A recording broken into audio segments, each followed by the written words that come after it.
بسم الله الرحمن الرحيم. الحمد لله رب العالمين، والصلاة والسلام على أشرف المرسلين سيدنا محمد صلى الله عليه وسلم. رب اشرح لي صدري ويسر لي أمري واحلل عقدة من لساني يفقهوا قولي يا رب العالمين. إن شاء الله بنكمل مع بعض استعراض سريع للمشهد السياسي فيما بعد الانقلاب. اتكلمنا عن مربع الانقلاب وداعميهم واتكلمنا عليهم في حلقتين. النهارده ان شاء الله بنتكلم عن مربع الشرعية اللي كان داعم لشرعية مصر في حقها في اختيار رئيس. كان بيمثل هذا المربع تحالف تم تشكيله اسمه تحالف دعم الشرعية. هذا التحالف كان بيضم أطياف كثيرة، أيضا يضم جماعة الإخوان المسلمين والجماعة الإسلامية وعموم التيار الإسلامي، فيما عدا الجماعة أو الدعوة السلفية الموجودة في اسكندرية اللي هي بتمثل حزب النور البرهامي. وكان حزب النور البرهامي ده طعن في خاصرة الثورة المصرية، وكان كارثة كبيرة جدا. فعل ما فعله في الثورة وفعل ما فعله في الرئاسة وفي البرلمان وفي أشياء كثيرة جدا، وطعن الجميع في الظهر. المشهد بعد الانقلاب ده كان مشهد اسمه مشهد التمايز، بين الحقيقة وكل طرف أصبح في الطرف أو في المكان الذي يستحق. وكان هذا المشهد هو المشهد الفارق في تاريخ مصر. طبعا كان المجلس العسكري بيعمل جاهدا على تفتيت مكونات الثورة المصرية بأي طريقة كانت، وكان بيبذل جهد كبير. وكانت من المسافة اللي احنا قلناها اللي تركت للمجلس العسكري من بعد الثورة حتى الانتخابات كانت فترة كافية جدا إن هو يعيد ترتيب أوراقه بالطريقة التي يستطيع بها أن يسيطر على الأوضاع. 2.5 كانوا كافيين إن هو يظبط أموره ويظبط حساباته ويظبط رجالته ويحاكمهم المحاكمات اللي احنا شفناها، ويعيد الجميع إلى قواعده سلما. زي ما قلنا إن التحالف دعم الشرعية أو مربع دعم الشرعية أسسه كيان اسمه تحالف دعم الشرعية. كان من الأحزاب اللي هو حزب الوسط، وكان في شخصيات ليبرالية محترمة وطنية أدركت إن ما حدث هو انقلاب مكتمل الأركان من دون تردد. ودي الشخصيات اللي احنا بنقول عليها شخصيات تستحق إن احنا نسلط الضوء عليها ونضع أيدينا في أيديهم، لأنهم يمثلوا ما يؤمنون به من حرية وديمقراطية، ولم ينقلبوا على الديمقراطية حتى وإن تعرضوا لبعض الابتلاءات. طبعا أيضا كان في شخصيات عامة وشخصيات مفكرين وممثلين ولاعبي كورة. هؤلاء الناس طالهم من الانقلاب ما طالهم بسبب موقفهم ضد الانقلاب. لما نيجي نشوف الحراك اللي تم في هذه الفترة، شهادة للتاريخ، حراك ما بعد الانقلاب وحراك من أول فض رابعة حتى لمدة 2 هذا الحراك لم تشهده مصر حتى في ثورة يناير. ده للتاريخ. لما نيجي نتابع ونشوف الأعداد اللي خرجت تدافع عن قضيتها وعن الحلم اللي اتسرق منها، نقدر نقول إن هو ده الشعب المصري الحقيقي اللي كان متمسك بالديمقراطية. مفيش حد يضحك علينا ويزور التاريخ ويقول إن اللي كانوا بيطلعوا يرقصوا أو يهيصوا دول هم الشعب المصري. عاوز تشوف الشعب المصري؟ شوفوا في رابعة، شوفوا في النهضة، شوفوا بعد رابعة، شوفوا في رمسيس. ومع دخول وقت حظر التجوال وجد مئات المتظاهرين بينهم نساء وأطفال أنفسهم محاصرين في المسجد الذي أقيم فيه مستشفى ميدان. ربما كان المحاصرون يعولون على انتهاء حظر التجوال ووصول مسيرات تردد أنها ستتوجه إلى ميدان رمسيس لفك الحصار.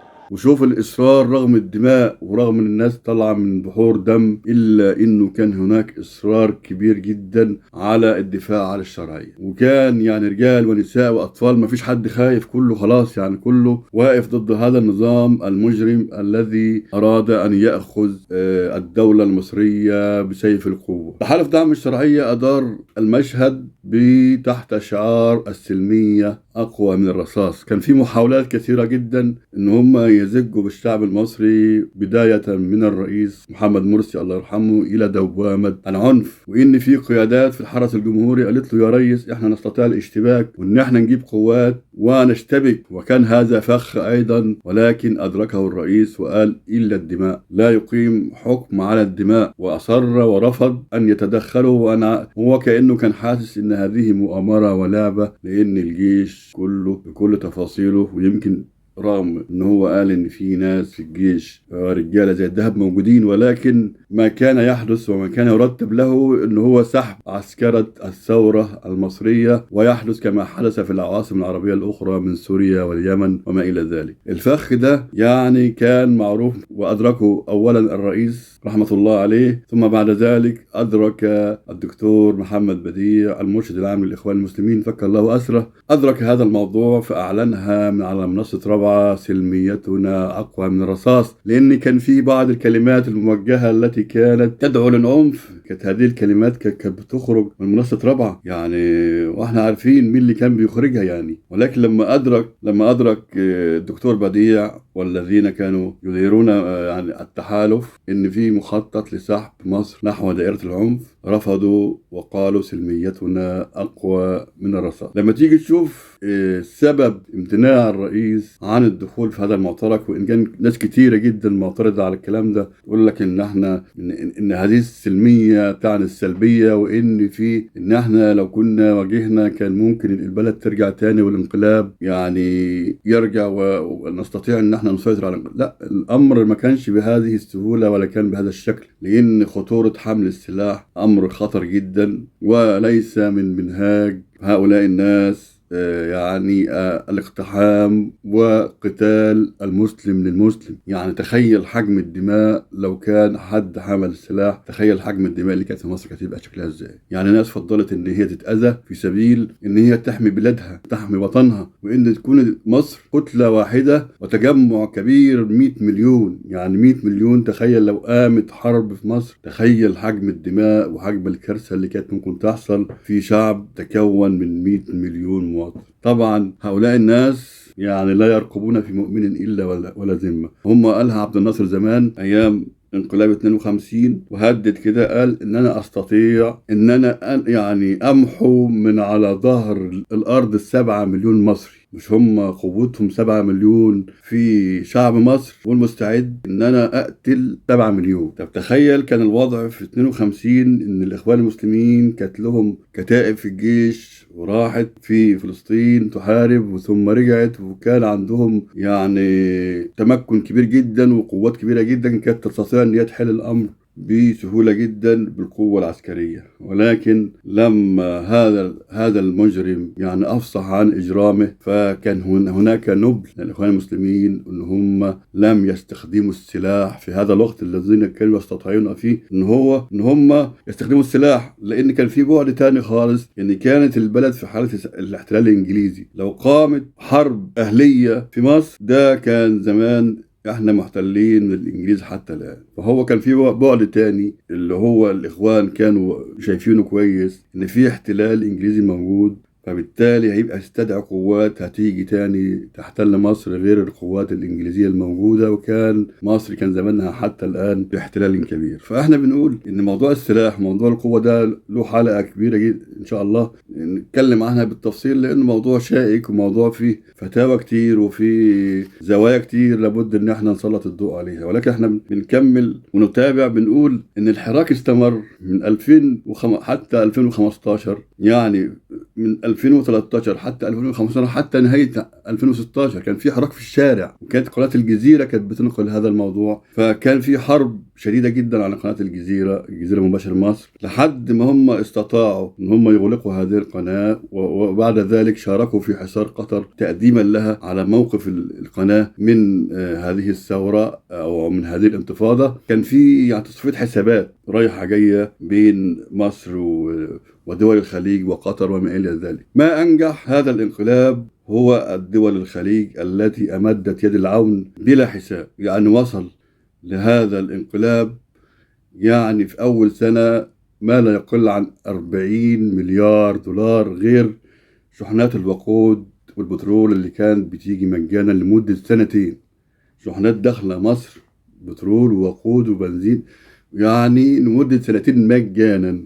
فكان كشف الحساب مفتوح يصرف على هذا الانقلاب حتى يثبت أركانه. يعني احنا كان في محاولات كثيرة جدا، وكانت الكفة راجحة للشعب المصري ان هو يسقط هذا الانقلاب بتحركاته في الشارع، ان هو موجود في الشارع رغم هذه الدماء، وكان في توصل فعلا ان ترجع الامور، وكان في وساطة، وكان خلاص الموضوع كان على وشك ان هو وينتهي هذا الانقلاب. حتى ان احنا كنا بنسخر من الشعارات اللي كانت موجودة في الشارع ايامها.